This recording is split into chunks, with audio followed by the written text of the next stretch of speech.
Jadi kalau dalam fikih Islam ini anak-anak saya ajari fikih. Kalau orang mukmin membunuh orang mukmin itu hukumnya dosa besar apa kecil? Besar. Itu di bab kisos. Tapi orang fikih itu unik. Di fikih itu ada kitab usial namanya. Di takrib ada kitab usial.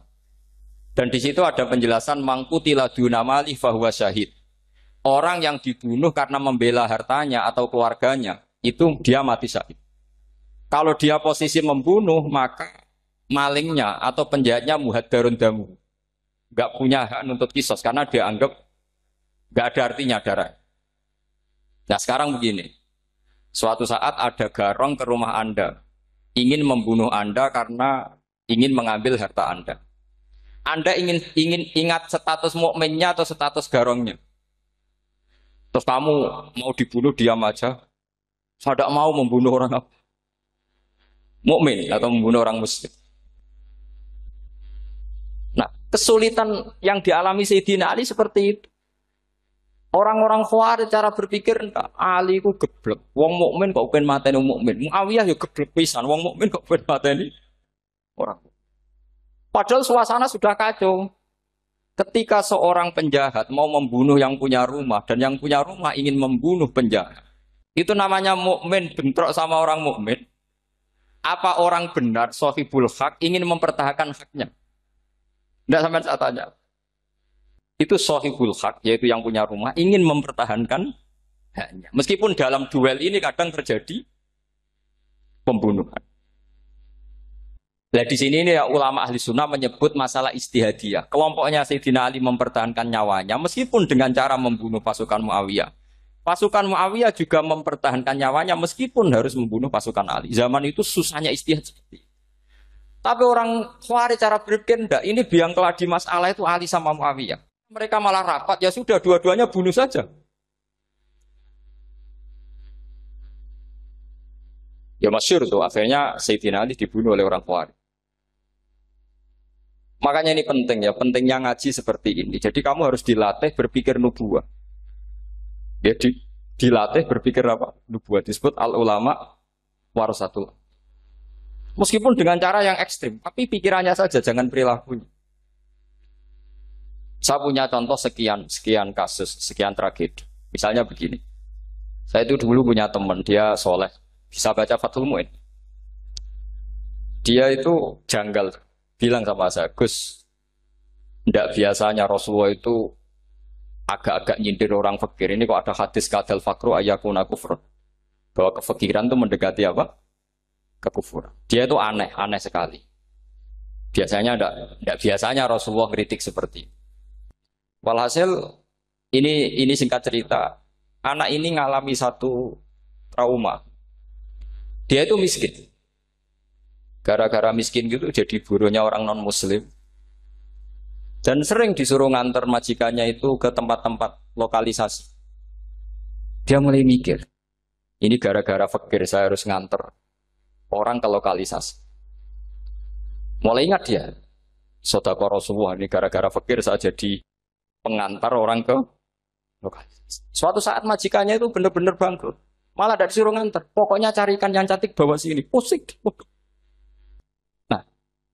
Dia akhirnya walhasil lari terus keluar, terus dia cerita betapa ekstrimnya fakir sehingga gara-gara fakir saya harus jadi penolong orang yang mau apa mak.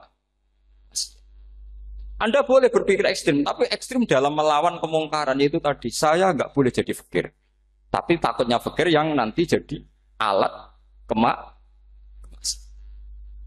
Imam Ghazali juga punya contoh seperti itu. Imam Ghazali pernah marah besar ketika tren di Baghdad itu orang belajar fikih semua. Hatta la yakuna thamma tabibun illa min ahli dhimmah, kata beliau. Sampai di Baghdad itu tidak ada dokter kecuali orang kafir dhimmah. Akhirnya kalau ada ulama sakit, saya masih ingat pas kecil. Kalau ada ulama sakit itu tidak boleh dibawa ke rumah sakit. Takutnya ketemu dokter muslim, non-muslim malah disuntik langsung apa? Mati. Akhirnya ulama saat itu berfatwa. Orang Islam harus ada yang jadi dokter. Banyaklah gus-gus yang sekolah ke dokter. Yang masyhur ya seperti Sahal bin Abdul Fattah. Itu dulu putranya Ki Fatah yang menolong Mbah Mahfud saat sembunyi. Saking idolakannya Basal, anaknya dinamakan Sahal, tapi dia jadi dokter spesialis bedah. Begitu seterusnya urusan negara. Dulu itu orang jabat itu tidak boleh, karena jabat itu dekat dengan syubhat, dekat dengan haram. Tapi gara-gara pejabatnya non-muslim, kalau bikin aturan ya ala non-muslim. Ulama akhirnya sadar, andikan kita yang jabat pasti tidak seperti itu. Bisa bikin perda ini, bisa bikin pelaturan begini yang menguntungkan Islam. Nah, jadilah banyak pejabat yang sekarang muslim. Tempat-tempat maksiat diobrak-abrik sama Satpol PP macam-macam. Kita untung. Tapi kalau orang-orang Khawarij pikirannya pokoknya pejabat itu dekat dengan haram, dekat dengan syubhat. Padahal dengan kita jabat bisa bikin perda atau apa yang menguntungkan Islam. Kemudian menjadi masalah baru secara fikih. Ini adik-adik dengerin biar kulino senam fikih. Kalau caleg soleh, misalnya Mas Nadif nyalek, ini tadi tak guyoni, mau jadi bupati tidak, kalau ya mau saya dukung. Jadi misalnya gini ya, Zaid sama Bakar, misalnya Bakar itu orang soleh, mau jadi calon lurah. Dia tahu kalau dia lurahnya kampung lebih baik. Kalau yang jadi ini Zaid, itu kampung itu rusak, karena dia suka dugem, suka macam-macam. Kemudian Zaid ini pasti jadi karena beli suara. Misalnya per kepala itu dibeli 50.000. Bakar ini kalau nggak beli suara, kalah. Padahal dengan kalahnya Bakar artinya kemenangan kemungkaran. Itu zaman era Fathul Mu'in, muridnya Ibnu Hajar Al-Hitami. Ibnu Hajar muridnya Abu Zakaria Al-Ansori itu fatwa. Yang soleh ini wajib beli suara, bukan boleh, wajib beli suara. Tapi ini namanya tidak nyuap, perlu dicatat. Ini namanya tidak nyuap. Jadi tidak bisa kamu kaitkan misalnya ar-rosi wal murtasi finnar. Yang nyuap maupun yang menerima suap adalah sama-sama di neraka. Tidak bisa seperti itu. Karena logikanya dibalik. Sekarang Bakar ini beli suara itu untuk membeli kebenaran. Untuk mengawal kebenaran. Zaid beli suara untuk menopang kebatilan. Berarti namanya Bakar ini penyuap atau pembeli kebenaran? Pembeli kebenaran. Harus dibedakan. Nah, ini pentingnya ulama. Memang nyatanya seperti itu. Yang dikatakan nyuap, riswah itu adalah membayar uang li'ibtolil hakti untuk membatalkan kebenaran atau membenarkan kebatilan. Itu namanya nyuap.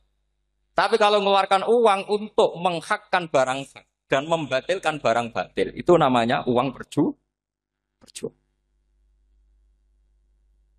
Nah ini pentingnya mikir. Jadi ulama itu mulai dulu sudah berat. Nah sekarang sudah banyak orang-orang khusyuk yang biasa di masjid khusyuk. Kalau ditanya zaman akhir rusak kabeh, wong soleh-soleh wis nyuap. Kalau orang soleh ini tidak nyuap ya tidak jadi. Kalau nggak jadi mereka nggak ada yang jadi DPR, nggak ada partai Islam, habis malah Indonesia. Saya itu punya kenalan banyak pakar-pakar di Jakarta, itu cerita saya Pak Bahar. Indonesia itu solusinya gampang. Kita ini punya Bali. Punya Batam. Itu kalau Bali dimakaukan. Batam dikayakan Hollywood. Amerika kaya itu bukan karena hebat. Pornografi dijual. Tinju di Nevada itu dijual. Di Las Vegas dijual. Apa saja dijual. Kalau tidak kaya itu gimana? Sementara Indonesia mau aur-auran gitu sukan partai Islam. Sebenarnya Indonesia gampang. Kalau ingin kaya, Bali itu dikayakan Hollywood atau dikayakan Makau. Jadi kota judi. Batam dijadikan kayak Las Vegas. Itu transaksinya pasti triliunan. Orang kamane wong muda dijual, judi dijual, orang tinju dijual. Tapi gara-gara ada partai Islam, nyari rumus solusi ekonomi itu yang tidak seperti itu. Akhirnya kangelan. Akhirnya rapat isu. Tapi barokah tetap barokah partai apa? Yang menangnya caleg-calegnya rata-rata ya beli. Kalau tidak beli habis. Saya bukan menghalalkan nyuap, enggak. Kalau nyuap tetap haram ila yaumil qiyamah. Tapi kalau suratul masalah seperti ini kamu mengatakan suap, itu beda. Ini suratul masalah yang tidak ada kaitannya dengan asal lawannya batil. Kecuali lawannya sama-sama hak. Dua calon di kampung itu soleh sama soleh. Ini yang soleh bayar nggak boleh. Karena siapapun yang jadi soleh. Itu tidak boleh. Makanya kalau cari musuh yang dolim biar halal ya. Sekarang ya seperti itu. Kamu biasa heroik, biasa ngasih kiai kamu, ngasih hadiah kamu, biasa ngasih ibu kamu uang. Ternyata ibu kamu setelah kamu kasih uang, dikasihkan adik kamu atau kakak kamu yang nggak pernah kerja. Terus kamu marah-marah, ini tidak adil. Saya yang memberi nggak dikasih, ini yang nggak kerja dikasih terus. Loh kamu biasa jadi pahlawan kok turun kelas menjadi apa? Pasien. Kamu milih jadi pahlawan apa pasien? Pahlawan. Jadi sebetulnya faham-faham ekstremis ini dari kegoblokan. Dari kegoblokan berpikir nubuwah sehingga tidak punya rasa ibadah. Lah ini yang menjadi orang-orang ekstrim. Jadi korban pertama ekstremitas itu bukan sahabat tapi Rasulullah Shallallahu Alaihi Wasallam, yaitu Nabi dibilangin oleh mereka, "I'dil ya Muhammad, kamu kalau bagi harus adil." Pikiran mereka kalau adil sama rata sama. Jadi kalau pakai pikiran itu, saya minum di sini itu haram. Mau ndak ikut bikin kok minum. Enak tamu, toko-toko mangan, sing masak kangelan urut. Itu jadi edan bareng. Itu sama seperti kasusnya Bahram Al-Majusi. Dia itu seorang raja kaya, punya anak cantik. Dipikir-pikir, anakku ayu, dirabek nang liya rugi, sing gedhekno aku, sing rumah aku dirabi wong liya. Maka dia berpikir mau dinikahi sendiri. Karena tadi melihat Mas Nadif ya orang Kenya tadi, apa Nigeria? Nigeria. Malah gak layak itu maksudnya untuk orang.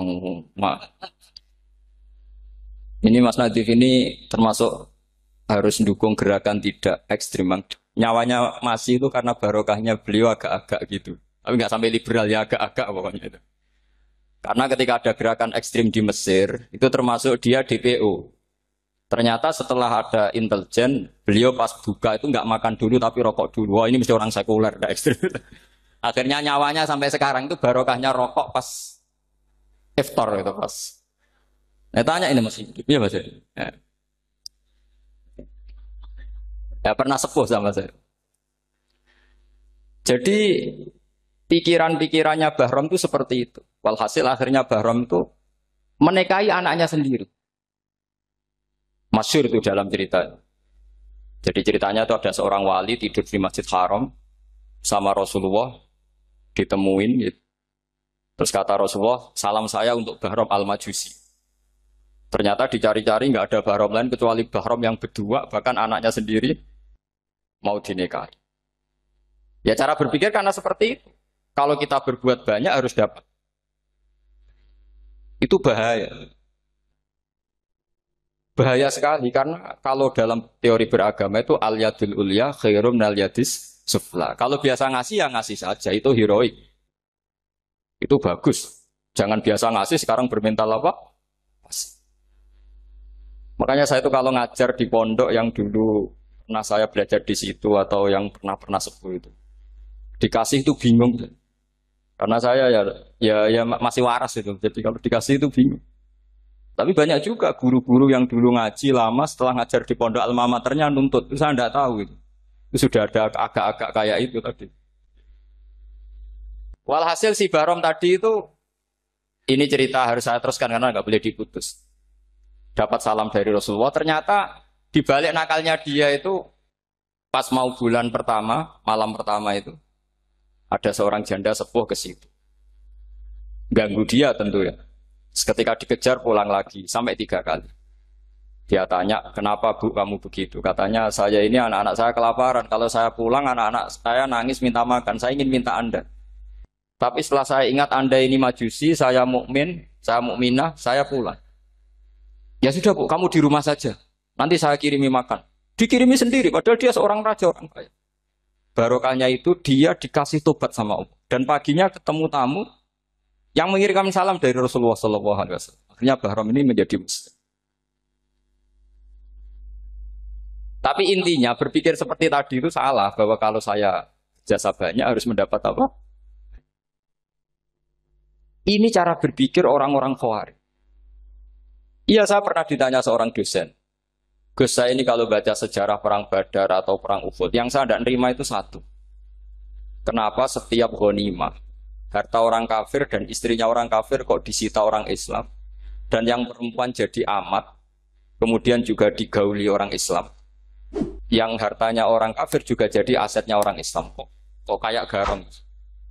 Dia tanya seperti itu sama saya. Terus saya jawab, kalau sampean ada garong dan kemudian bawa senpi senjata api, kemudian garong Anda, penjahat Anda lumpuhkan, ya senpi itu harus Anda kembalikan. Monggo penjahat ini kagungan jenengan beto wangsul. Karena ada milik Anda, harus dikembalikan. Wah, tidak bisa Pak, kalau saya kembalikan pasti dipakai jahat lagi, dipakai kriminal lagi. Ya sama, kalau asetnya orang kafir dikembalikan ke orang kafir akan menjadi aset kekafiran lagi untuk menghancurkan kita. Nah, perempuan juga sama. Perempuan itu alat produksi. Jika perempuan tadi dikembalikan ke orang kafir, maka kamu menolong populasi orang. Ya seperti itu. Paham? Makanya disita dalam perang loh ya, tapi dalam perang yang legal. Nah itulah kenapa amat halal. Makanya di Quran itu illa ala azwajihim aw ma malakat ayman. Paling enggak itu masih ada ulama atau pemikir atau ustadz siapa saja yang bisa memahami logika apa? Nanti kalau ulama ini sudah meninggal, orang akan mencibir Islam dengan cara mengatakan Islam itu jahat. Yaitu menyita hartanya orang kafir dan istrinya orang kafir setiap kali terjadi. Karena pemikiran ini pasti sama-sama kutubnya, sama-sama ekstrim. Nah ini penting saya katakan. Makanya masyhur itu perdebatan Sayyidina Ali dan Muawiyah. Ini saya kutip sedikit. Ini ya sama-sama berpikir ekstrim, tapi ekstrim yang baik. Walhasil dalam satu kerja bakti di Masjid Kuba, itu ada sahabat namanya Ammar. Ini di depan umum, ini penting. Kalau dalam ilmu hadis di depan umum ini penting. Karena nanti menjadi mutawatir. Beda dengan hadis yang Nabi ngendikan sama 1-2 sahabat. Namanya hadis ahadi. Di depan umum Nabi guyon gini sama Ammar. Ya Ammar waihak taktuluka alfiatul baghiyah. Ammar kamu ini nasib kamu itu agak sial. Karena nanti yang membunuh kamu itu kelompok yang tidak benar. Alfiatul baghiyah itu kelompok yang tidak benar. Itu disaksikan sekian sahabat. Walhasil suatu saat Ammar ini ikut perang dan ikut pasukannya Ali dan terbunuh oleh pasukannya Muawiyah. Seneng Ali. Walhasil Ammar ditemuin sama ya Muawiyah. Al-ana dhuhara bi anna fi'ati haqqun wa fi'ataka baghiyah. Sekarang kelihatan siapa yang benar. Saya yang benar, kamu yang salah. Kenapa? Karena Ammar kelompokku dan terbunuh oleh kelompok kamu. Padahal kata Rasulullah yang membunuh Ammar adalah kelompok yang salah. Muawiyah pintar sekali, dia jawabnya gini. Laula kama kutila Ammar. Ammar terbunuh karena bela-belain kamu. Kalau kamu tidak nyuruh dia perang juga gak terbunuh kan. Jadi kamu ikut andil, terbunuhnya siapa? Ammar. Tapi apa kata Sayyidina Ali? Idzan qatala Rasulullah Hamzah. Kalau teori itu Anda pakai, Rasulullah pun membunuh Hamzah. Sekarang Hamzah perang karena suruhan siapa? Rasulullah. Yang membunuh Hamzah siapa? Wahsy. Kalau teori itu Anda pakai, berarti Rasulullah pun membunuh Hamzah. Terus fasa kata Muawiyah, Muawiyah diam. Jadi fikih pun itu diputuskan lewat pikiran ekstrim. Tapi bukan ekstrim yang merugikan orang lain. Ya, kalau merugikan orang lain namanya sudah la dororo wa la dirar. Dia menyalahi aturan ini.